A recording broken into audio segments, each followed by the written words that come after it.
There's no easy way. It's kind of a grassroots thing, you know. It's like that's the way it goes, you know. Casey McGrath. Are you familiar with Alan? Thank you, Doug. Thank you, everybody. Thank you to the musicians.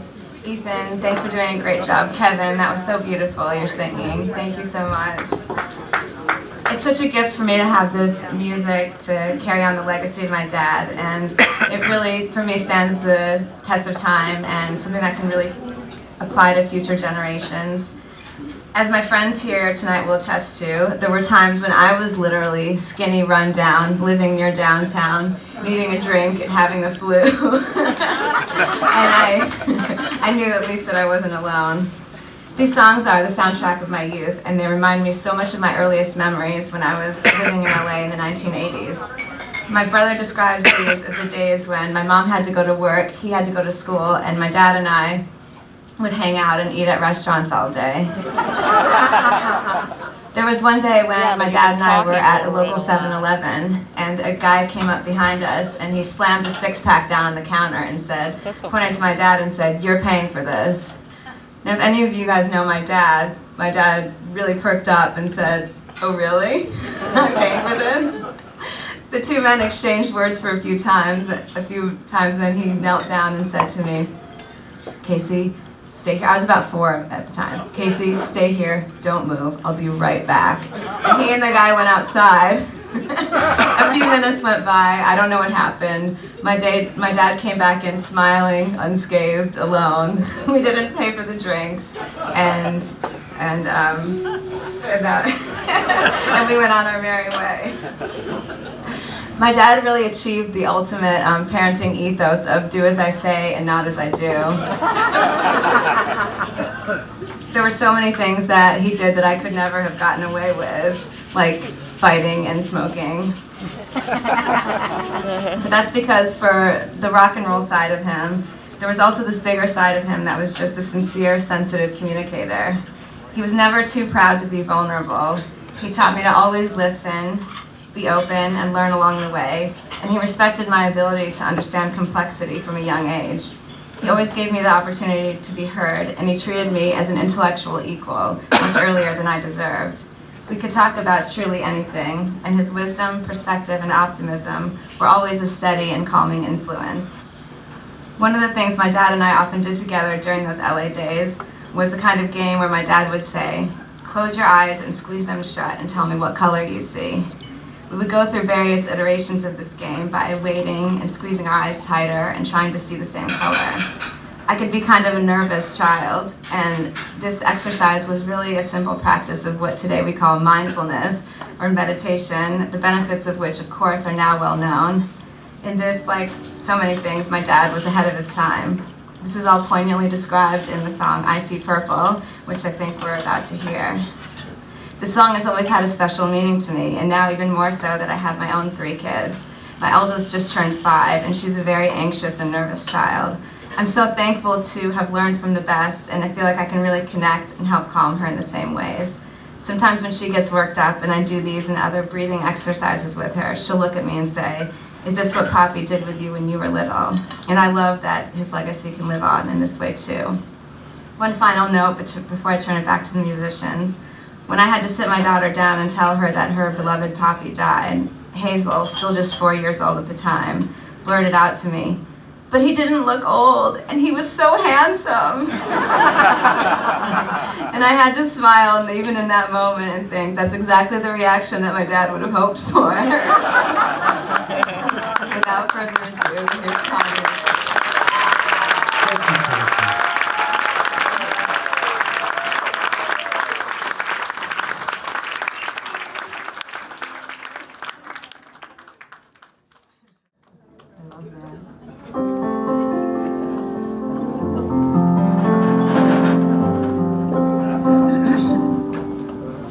She was halfway through Kentucky. She said, "Dad, this ride gets ugly, and it kind of feels inside like you're all gone." She was on her mama's cell phone. It was breaking up like our home.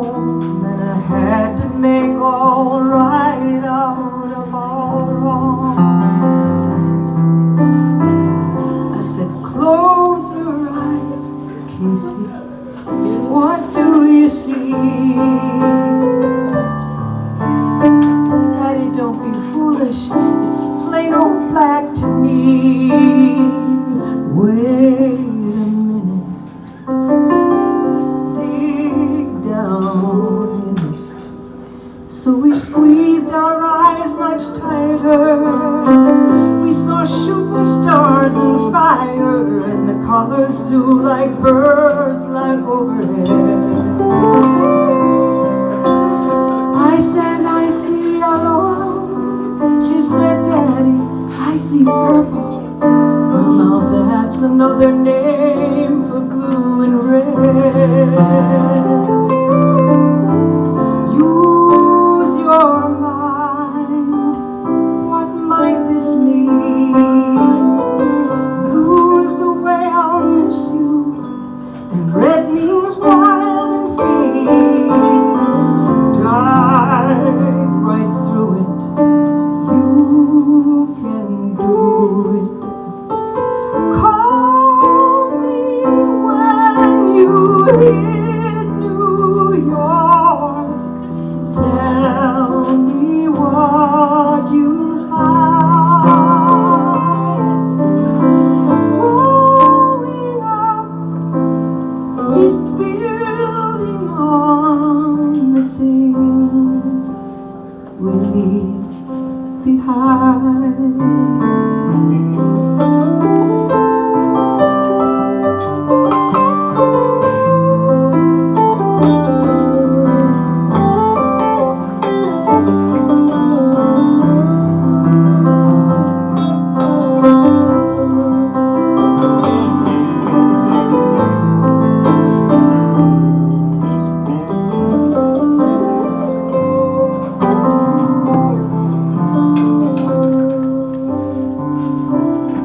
She drifted to a new space. Her mama asked, what'd you say? I said, it's a game my dad and I would play.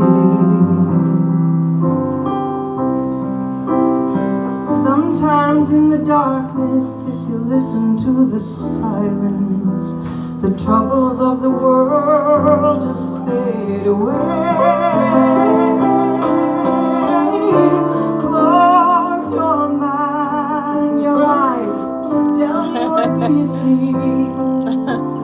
Don't be foolish. It's plain old black to me. Wait a minute. Dig down in it, and you'll see.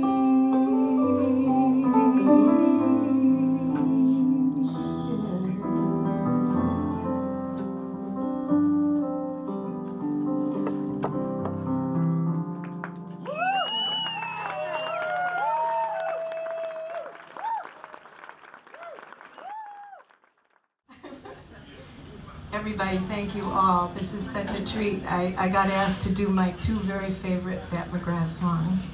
I didn't even have to beg or anything. So here's the other one. Okay, let's see.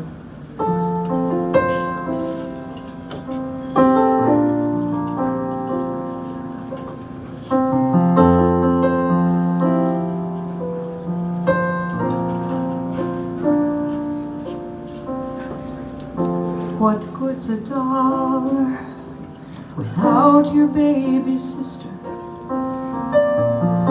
2 scoops of ice cream on a summer afternoon.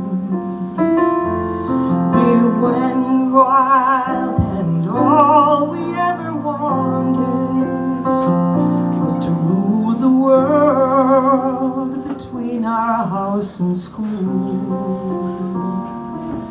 But we moved on, put those dreams away, thinking we would find them come some rainy day.